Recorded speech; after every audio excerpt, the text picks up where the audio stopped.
Let's begin with a big focus.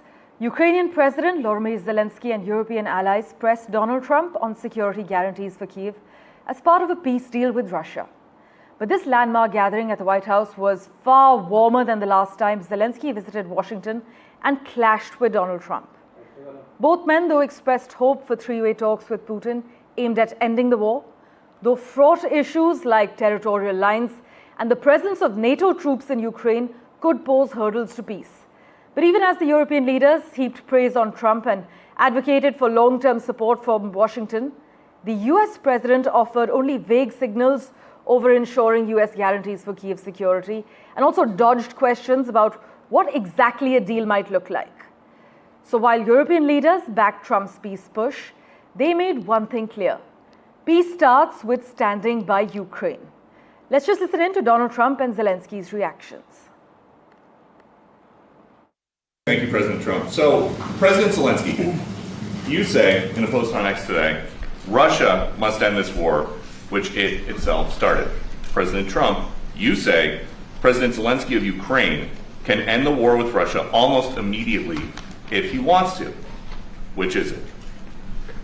Yeah, I think that's true. I think we're going to have a meeting. I think if everything works out well today, we'll have a trilat. And I think there will be a reasonable chance of ending the war when we do that. I don't think you need a ceasefire. You know, if you look at the 6 deals that I settled this year, they were all at war. I didn't do any ceasefires. And I know that it might be good to have, but I can also understand strategically why, one country or the other wouldn't want it. You have a ceasefire and they rebuild and rebuild and rebuild, and, maybe they don't want that. But if you look at the 6 deals that we made peace and long-term, long-running wars, I didn't do any ceasefires. I like the concept. I like the concept of a ceasefire for one reason, because you'd stop killing people immediately, as opposed to in 2 weeks or 1 week or whatever it takes. But we can work a deal where we're working on a peace deal while they're fighting. They have to fight. I wish they could stop. I'd like them to stop. But strategically, that could be a disadvantage for one side or the other. But all of these deals I made without even the mention of the words ceasefire. President Zelensky, are you prepared to keep sending Ukrainian troops to their deaths for another couple years, or are you going to agree to redraw the maps? Thank you for your question. So, first of all, we live under each day attacks. That today have been a lot of attacks and a lot of wounded people, and the child was dead, small one year and a half. So we need to stop this war, to stop Russia, and we need support American and European partners. We will do our best for this. I think we show that we are strong people, and we supported the idea of the United States, personally of President Trump, to stop this war, to make a diplomatic way of finishing this war. And we are ready for trilateral, as President said. This is a good signal about trilateral. I think this is very good. Thank you. For a deep dive, let's go across to Priyanka Deo, who joins us live from Chicago at the moment. Priyanka, both men have expressed hope for three-way talks with Putin, but take us through the key takeaways as Trump and Zelensky met again, and this time everyone says it was way warmer, as we could see. Well, Zelensky had no choice because the U.S. is giving hundreds of billions of dollars in aid. So he has no choice but to come, be nice, and say thank you. He repeatedly said thank you. The key takeaways here, as you said, were security guarantees, right? That took center stage. The European leaders stressed the urgent need for security assurances for Ukraine, akin to NATO's collective defense, right? So even though Ukraine remains outside of NATO's official protection umbrella, security assurances were still stressed. The second key takeaway was the U.S. being open to involvement in Ukraine's defense. The President Trump indicated that the U.S. will be involved, right, in such security arrangements, signaling a willingness to play a more active, albeit conditional role in Ukraine's protection.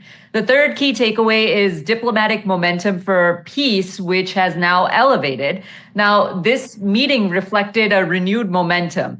Trump met Putin in the United States, in Alaska, just a few days ago on the 15th of August. And Trump has now met Zelensky again in America, right? So both meetings happened in America, which gives Trump actually a lot of acceleration, a lot of momentum. Now, Trump is reportedly paving the way for a direct meeting between Zelensky and Putin, and he duly takes credit for it, followed by a trilateral summit to negotiate peace terms. The other takeaway that I found from this meeting today is the warm tone that you mentioned. It actually marks a sort of improvement in relations. And I say sort of because Zelensky, if you notice, praised today's encounter as his best yet with Trump. We all know what happened last time, but this meeting indicated a significant softening compared to earlier interactions. Which sort of sets a more positive tone for future talks and perhaps compromises, right? And the last key takeaway from this meeting was a territorial dispute does remain a core obstacle. Nobody said anything about lines being marked, lines being changed. So despite diplomatic advances, core issues like territorial sovereignty remain unsolved, Right. with Zelensky rejecting any land concessions. In fact, Priyanka, we're just picking up on breaking news coming in where Germany's Chancellor Friedrich Merz has confirmed that Zelensky and Putin are likely to meet within 2 weeks.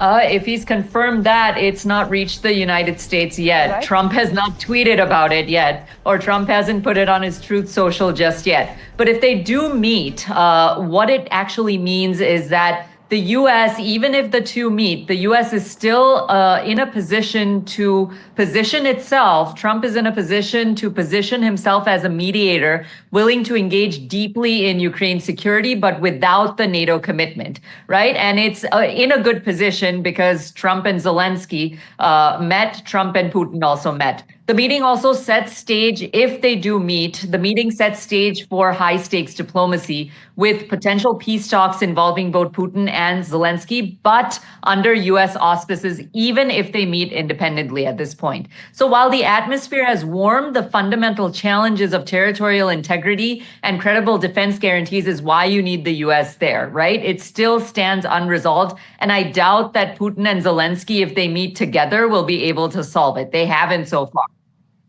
As always, Priyanka, thank you so much for joining us with the latest details and the key takeaways. We'll, of course, keep in touch with you for regular updates.